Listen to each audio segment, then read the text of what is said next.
Thank you so much, everybody, again for joining me with my second podcast edition with Sapna. And thank you all at home for listening to the Secure in the Knowledge podcast. As mentioned, this is my second one in a series with Sapna Patel, who gave a very brief kind of introduction on our first podcast. And I do encourage you to listen to that one if you haven't already before getting into this topic, because they really do kind of link hand in hand.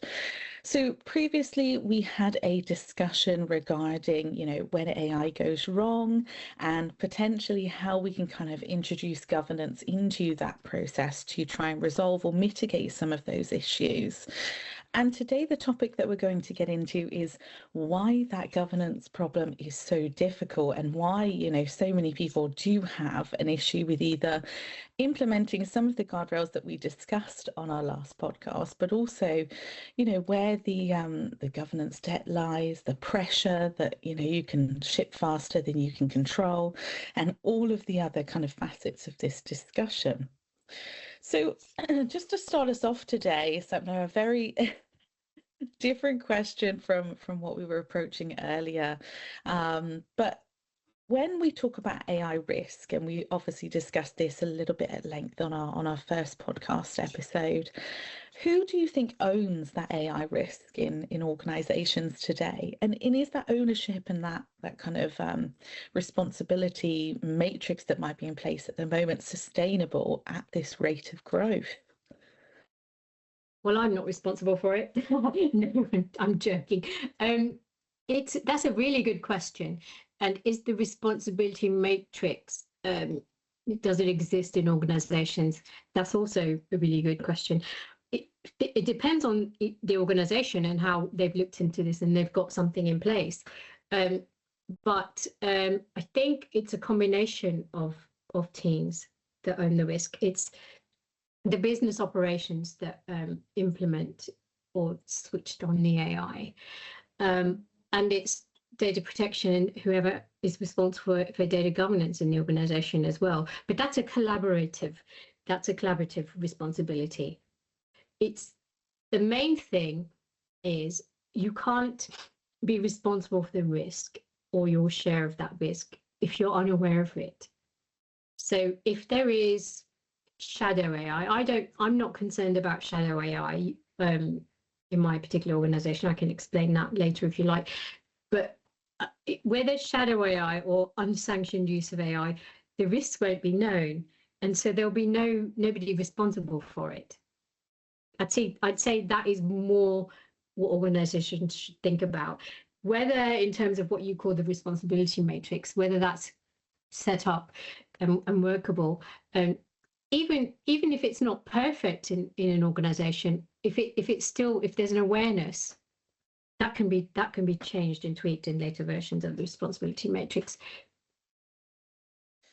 And I guess when we're talking about the risk landscape and kind of the different pressures that are upon us, whether it's where that responsibility lies, how it's developing, do you think that the leading driver of this risk landscape at the moment is the speed to market pressure, or do you think there's other kind of pressures that are maybe taking precedence over that aspect? I don't know quite. There may be a speed to market pressure, I think, but I think some startups, AI startups, they set it up in the right way. Well, from what I've seen anyway. And their whole market is their AI offering, right? But I think they're pretty good. I think instead of quite speed to market, which may be there, it's more FOMO, right? It's like the AI FOMO. This organization's using AI for, whiz bang wallop and make me coffee in the morning, and we're not doing anything with AI, and let's hurry up and match up with the Joneses. It's more that, but I don't think FOMO itself should be a driver. It's the genuine use case of AI that's not traditional automation, right? We're talking about intelligent little decision makers, as I said in the first podcast we did. It's about genuine use cases and what efficiencies and return on investment that will provide. So I'd say not quite speed to market. And when, those leaders that are, I suppose, getting involved in this, that if it's not, I suppose, speed to market, maybe it's that FOMO, that innovation velocity, I think is a good marketing term for that, in terms of, how quickly they do want to maybe say, we've got this particular AI tool as well, or we've integrated AI in this way, or we use it in, this manner internally. Do you think that leaders actually properly understand the trade-off between that innovation velocity and safety? Or do you think they're kind of living in a land where they don't conflict, and there's no problem between them? It depends on the leader, but no one I've spoken to doesn't understand the need for safety. Maybe some leaders don't understand the breadth and depth of that safety and those guardrails that we talked about in the first podcast. But that is on us to make sure it's understood and explained. A bit like we explain technology and cybersecurity in non-technical terms. We need to explain that. But I don't think there's a lack of understanding of the need for safety to balance innovation. So, but definitely, we touched on in the first podcast, the breadth of governance, how it's a wide term for AI governance. There are so many areas that we need to explain that to people. Yeah. And, tie up with the impact on business delivery if something were to go wrong. Yeah, the outcomes and, I suppose, potential issues that we'd run into if those particular ways of being used were used for bad actors or potential misuse. And something that you've really kind of just drawn us into there is this topic of AI governance as a term being far too broad, and that potentially, do you think that it would be better to have different language or new language to categorize operational risk, ethical use, regulatory compliance, everything else in between? Or do you think that AI governance is sufficient to categorize all of these? I think it is probably quite a broad term for all it encompasses. But here's the thing, Grace, that term is understood, AI governance. The fact that it's understood, I think, is the reason for it to be used. If we start coming up with split it up into new terms, we may lose its place as part of a decision making. People don't understand what these other new terms mean. So I'm going to be sticking with that for now, AI governance. Maybe we do need broader language, but we can explain that as we discuss it with people in each conversation. Probably it's best. No, absolutely. What do you think, actually? Let me just flip that to you. I know I'm the one to be answering the questions, but what do you think about that? Does what I said make sense, or do you disagree? No, I think it's a really valid point that is the accepted term and people understand the connotations that are surrounding that. But I do think that sometimes I find that people sometimes have a surface level understanding of what that term is. And, over our conversations, we've got into how broad that aspect is and all of the different aspects of it. So I think it's about more thinking about those pillars of operational guidance, risk, responsibility frameworks, and the guardrails that you can put in both in a human manner and also technically, being pillars that support this overall kind of arching concept of AI governance. But I think sometimes people implement one of those and then respond that they have AI governance. And actually, it's about how multifaceted is your AI governance program, and how good is the coverage that you actually can attain from it. So one term I do use sometimes is AI ops, which is a little bit different from governance because you've got that observation, visibility piece and recovery piece from AI incidents. But yeah, you're right. We do need something. But I like the fact that people understand what they're being told. No, absolutely. And sometimes it's if we introduce a new terminology, is it just one of those where you're in a meeting room and somebody uses, a new kind of word for the same thing that we've been talking about for years, but brands it up as a new type And of then people are issue sitting there or thinking, planning?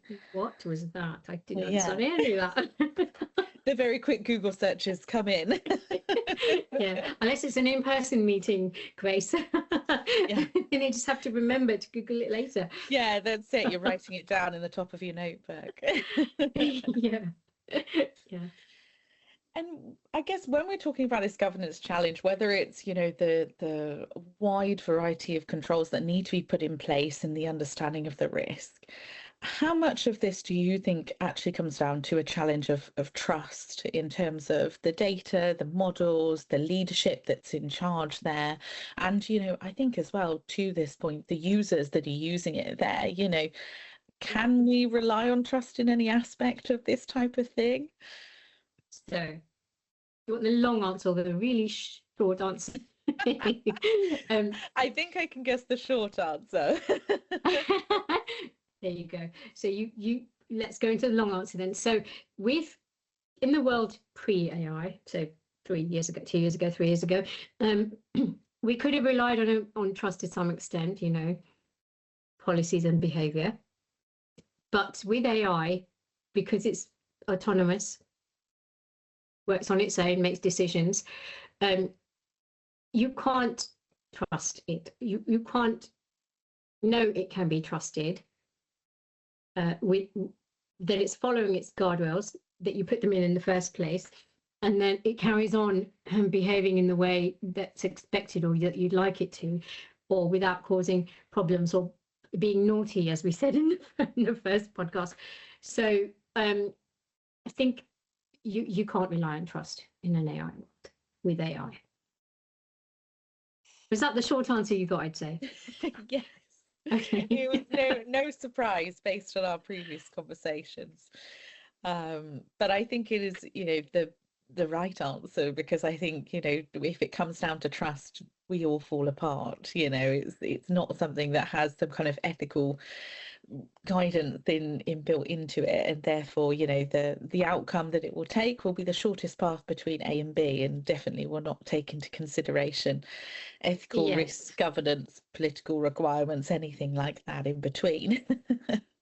I mean, I'm really not against AI. I think I actually love it. I just think that we need to be really careful and to avoid us regretting implementing AI in a few years or even sooner.